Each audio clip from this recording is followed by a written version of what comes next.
अक्षता short hand एवं typing institute में आपका स्वागत है। आज आपको लोकसभा रिपोर्टर की डिक्टेशन दी जाएगी जो कि 160 वर्ड पर मिनट के हिसाब से होगी। डिक्टेशन 5 सेकंड बाद स्टार्ट होगी। 1 2 3 स्टार्ट। अध्यक्ष महोदय, 10वीं पंचवर्षीय योजना पर विचार करते समय सदन के दोनों पक्षों के सदस्यों ने जो महत्वपूर्ण प्रश्न उठाए हैं उन पर विचार किया जाना बहुत आवश्यक है। अध्यक्ष महोदय, 9वीं पंचवर्षीय योजना का अब अंतिम वर्ष चल रहा है और इस योजना के अंदर जो चीज़ें कही गई हैं ऐसा लगता है कि उसके अंदर परिवर्तन करना कठिन है, बदला भी नहीं जा सकता। पैरा। अध्यक्ष महोदय, कुछ चीज़ें की जा सकती हैं, उसके अंदर आज भी कुल कितना खर्च है यह तय नहीं किया गया, केवल कटौती ही निश्चित की गई है। शुरू में मैं यह कहना चाहता हूँ कि यहाँ पर कुछ सदस्यों ने जो यह प्रश्न उठाया था कि इस पंचवर्षीय योजना का आशय कुछ सरकारी पक्ष से भी बताया है, इसके अंदर कमियाँ हैं और बहुत सी कमियाँ हैं जिनके ऊपर मैं यहाँ कुछ दोषारोपण नहीं करना चाहता हूँ। मैं चाहता भी हूँ कि इस तरह से प्रश्न ना उठाए जाएं तो ज़्यादा अच्छा है। यह योजना सरकार ने बनाई है, यह योजना मंत्रिमंडल ने पहले बनाई और अनुमोदन होने के बाद भी इसमें कुछ कमियां रह गई हैं। तो यह कमी रहने का दोष किसके ऊपर है? मैं समझता हूँ सदन के सभी सदस्य इसको जानते हैं। पैरा।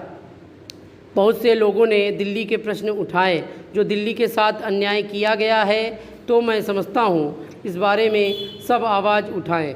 इस बात की आज ज़्यादा ज़रूरत है। मैं यह कहना चाहता हूँ भारत सरकार से या जिन्होंने ये सारी योजनाएं बनाई, उन्होंने वास्तव में यहाँ के साथ बड़ा बुरा किया, यहाँ के साथ अन्याय किया, क्योंकि उन्होंने इस पंचवर्षीय योजना को बनाते समय ध्यान नहीं दिया कि क्या योजना बना रहे हैं, गलत बना रहे हैं या सही बना रहे हैं, इनसे क्या लाभ हानि होगा, इन सब बातों पर उन्होंने विचार नहीं किया।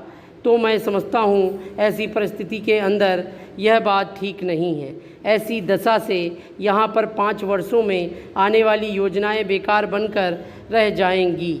जो कटौती निश्चित की गई है उसको समाप्त करना चाहिए ताकि दिल्ली को हम अंतर्राष्ट्रीय स्तर पर एक आदर्श नगर बना सकें।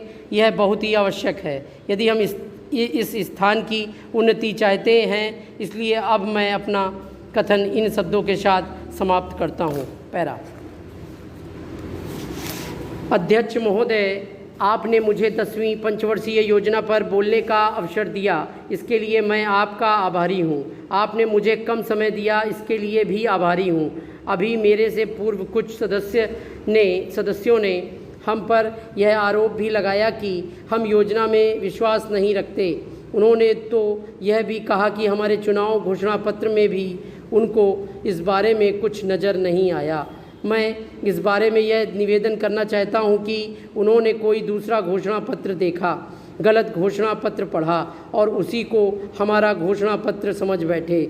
लेकिन मैं यह कहना चाहता हूं कि हमारा घोषणा पत्र इस समय मेरे पास है। इस घोषणा पत्र में हमारी घोषणा में योजना के बारे में स्पष्ट रूप से कहा गया है कि हम योजना पर विश्वास रखते हैं, लेकिन ऐसी योजना पर विश्वास नहीं रखते जो जनता के दुखों को दूर नहीं कर सकती, जो जनता के कष्ट दूर नहीं कर सकती। आज तक जितनी भी योजनाएं बनाई गई हैं, जिन्हें हम पहली पंचवर्षीय योजना, दूसरी पंचवर्षीय योजना और 10वीं पंचवर्षीय योजना आदि कहते हैं, और उन योजनाओं में हमने जो कुछ निर्धारित किया उनसे हम जनता के दुखों को दूर नहीं कर सके और जनता के कष्ट दूर नहीं हुए। इन योजनाओं के परिणाम भी हमारे सामने हैं। बड़े बड़े अनुभवी बैठे, उन्होंने योजनाएं बनाई, लेकिन योजनाएं ठीक प्रकार से कार्यान्वित नहीं की गईं। उन योजनाओं में काफ़ी दोष थे जिसके कारण ये योजना लोगों के दुखों को दूर नहीं कर सकी, लोग दुखी ही रहे। पैरा। मैं यहाँ पर कहना चाहता हूँ जो हमारी योजना थी उसका परिणाम क्या निकला? उसका परिणाम यही निकला कि हमें रुपए का मूल्य कम करना पड़ा। जो योजना होती है वह राष्ट्र धन को ऊंचा करने के लिए बनाई जाती है, लेकिन हमारे सामने आंकड़े हैं, इसका परिणाम हमारे सामने है। हमने अब तक 9 पंचवर्षीय योजनाएं कार्यान्वित की हैं, लेकिन हमारी प्रति व्यक्ति आय में और जीवन स्तर में अपेक्षित वृद्धि नहीं हुई है। यह दुख की बात है। मैं यह कहना चाहता हूँ कि हमारा ऐसी योजना में विश्वास नहीं है जो जनता के कष्टों को, जनता के दुखों को दूर ना कर सके। हम ऐसी योजना पर विश्वास करते हैं जो उनकी आयु बढ़ा सके, उनका आर्थिक विकास कर सके, उन्हें उन्नत कर सके। डिक्टेशन कंप्लीट हो गई है, इसको आप प्रैक्टिस करेंगे। ये लमसम 160 के करीब थी डिक्टेशन, और ये खंड 7 और 8 को सम्मिलित हमने करके 800 शब्द बोले हैं 5 मिनट में। इसको आप लोग कई बार प्रैक्टिस करेंगे। और हम आपको एक और जानकारी दे दें, जो हमारा लोकसभा रिपोर्टर है उसमें टफ़ मैटर नहीं आएगा। आप लोग टफ़ मैटर लिखने की ना कोशिश करें।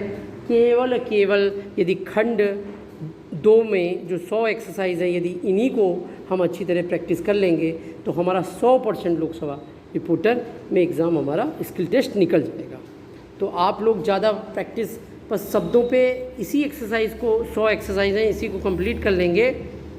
मैं आपको आशान्वित करता हूँ कि आपका इसी से आपका कल्याण हो जाएगा। और इन्हीं शब्दों पे बहुत ज़्यादा टफ़ नहीं आएगा कि आप सोचें कि बहुत टफ़ आएगा, ऐसा कुछ नहीं। बहुत सिंपल वर्ड होंगे बस वहाँ पे, क्योंकि 160 की स्पीड है और 160 की स्पीड पे यदि टफ़ मैटर देते हैं तो कोई नहीं लिख पाएगा वहाँ पे। तो ऐसा नहीं है, ठीक है। बाकी आपको डिक्टेशन लोकसभा की मिलती रहेंगी। आपको चैनल अच्छा लगा हो तो चैनल शेयर करें और सब्सक्राइब करें। Thank you so much.